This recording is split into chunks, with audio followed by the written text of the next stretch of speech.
Hi, my name is Meredith, and I'm a student studying psychology from Canada.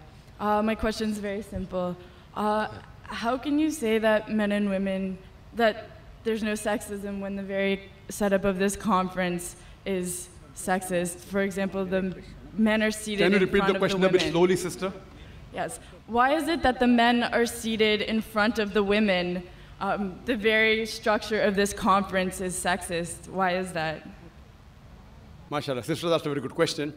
That why aren't the women seated in front?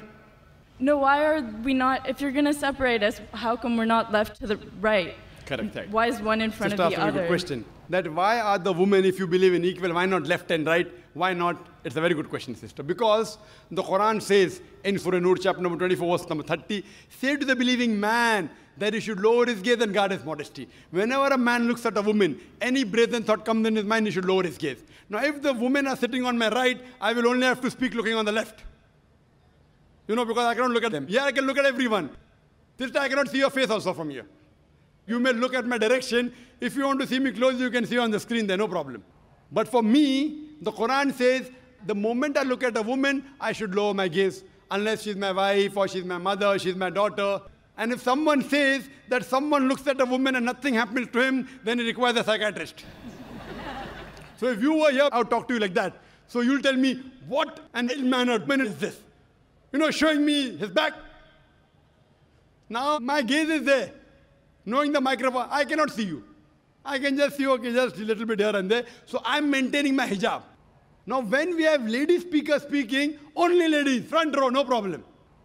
So what happens? Because it's a gent speaking, there are occasions, some occasions, then we have to keep a partition, and we can do that. And we have done that. But there's such a vast gathering, so many cameras, it will obstruct. So that's the reason, but in no way are we trying to say that the women are inferior. That's the reason we have got a screen close to you, mashallah, especially for sisters who are sitting a bit more behind, so you can get the view.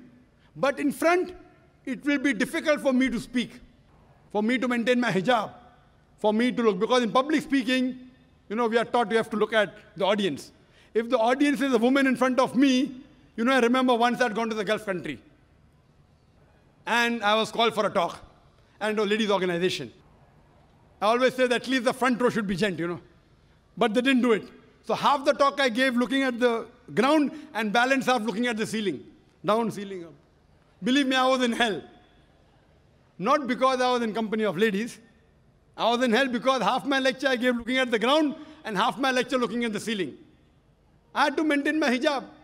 Here I can talk to the person, I can look at him, I can stare at him. If he's sleeping, I stare at him, he stops sleeping, The public speaking.